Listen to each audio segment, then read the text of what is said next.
उत्तर प्रदेश के प्रयागराज में लगे महाकुंभ में भगदड़ मच गई, जिसमें 10 लोगों की मौत हो गई और इन मौतों के साथ ही प्रशासन पर भी लगातार सवाल उठाए जा रहे हैं।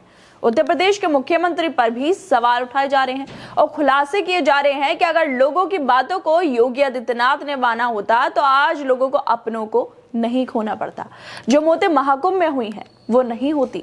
और क्यों अब कुंभ को लेकर भी ये भी कहा जा रहा है कि वीआईपी लोगों के चक्कर में आम श्रद्धालुओं के लिए कोई व्यवस्था की ही नहीं गई थी। आखिर क्यों वीआईपी लोगों के लिए ही कुंभ में व्यवस्था की गई थी, जबकि बाकी लोगों के लिए कोई ढंग से व्यवस्था नहीं थी?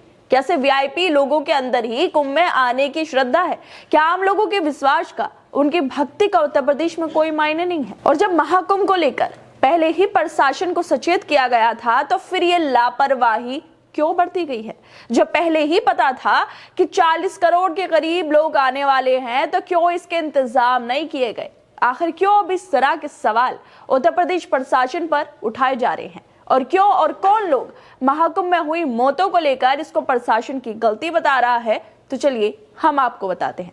दरअसल महाकुंभ भगदड़ में अभी तक 10 लोगों की मौत हो गई है और इन मौतों के साथ ही अब पंचायती अखाड़ा श्री निरंजनी के महामंडलेश्वर प्रेमानंद पुरी की एक वीडियो वायरल हो रही है, जिसमें वो प्रशासन पर सवाल उठा रहे हैं और क्यों ये सब मौतें हुई इसकी सच्चाई भी बता रहे हैं। वीडियो में प्रेमानंद पुरी बोलते हैं कि पिछले स्नान के बाद ही हम सब अखाड़े वालों ने प्रशासन को सचेत किया था। प्रशासन जब ये आंकड़ा देख रहा था कि 50 करोड़ आने वाले हैं, 40 करोड़ आने वाले हैं, जब प्रशासन का ये अनुमान था तो उसको कुंभ को सेना के हवाले क्यों नहीं किया गया? मैं उत्तर प्रदेश के चीफ सेक्रेटरी, उत्तर प्रदेश के डीजीपी जो है, मैं उन लोगों को व्यक्तिगत हमेशा कहता रहा कि आप सेना को बुलवाइए। इतनी जनता आने के बाद ये पुलिस प्रशासन के बस की काम नहीं है और उसी का परिणाम ये हुआ कि किसी का बेटा चला गया। प्रेमानंद पुरी बोलते बोलते रोने लगते हैं क्योंकि वाकई किसी का बेटा चला गया, किसी ने अपनों को खो दिया। लोगों को क्या पता था कि जो लोग महाकुंभ आ रहे हैं वो यहाँ से वापस ही नहीं जा पाएंगे और जाएंगे भी तो अपनों की लाशों के साथ वापस जाएंगे। जिस परिवार के साथ वो लोग आए हैं उनकी अर्थी लेकर जाएंगे। प्रेमानंद पुरी साफ साफ वीडियो में बोल रहे हैं कि हमने पहले ही प्रशासन को इसकी खबर दे दी थी कि 40-50 करोड़ लोग जब आने वाले हैं, इसका अनुमान लगाया जा रहा है तो सेना को बुलवा लो। ये काम पुलिस के बस की नहीं है, लेकिन उनकी बातों को नहीं सुना गया और नतीजा ये रहा कि लोगों ने अपनों को खो दिया है। जब करोड़ों लोग आने वाले थे, पहले ही इस बात का अंदेशा था, तो क्यों सेना को नहीं बुलाया गया? अगर सेना को बुला लिया जाता तो शायद आज इतनी बड़ी घटना नहीं होती।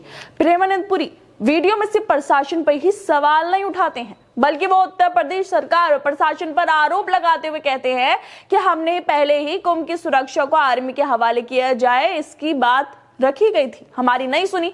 निकम्मा प्रशासन पूरी तरह फेल है। प्रशासन से वीआईपी की जी हजूरी में लगा हुआ था, इसके अलावा उन्हें कुंभ से कोई मतलब नहीं था। ये बहुत बड़े आरोप हैं जो प्रेमानंद पुरी लगा रहे हैं। कैसे वीआईपी लोगों के लिए ही कुंभ का आयोजन किया गया था?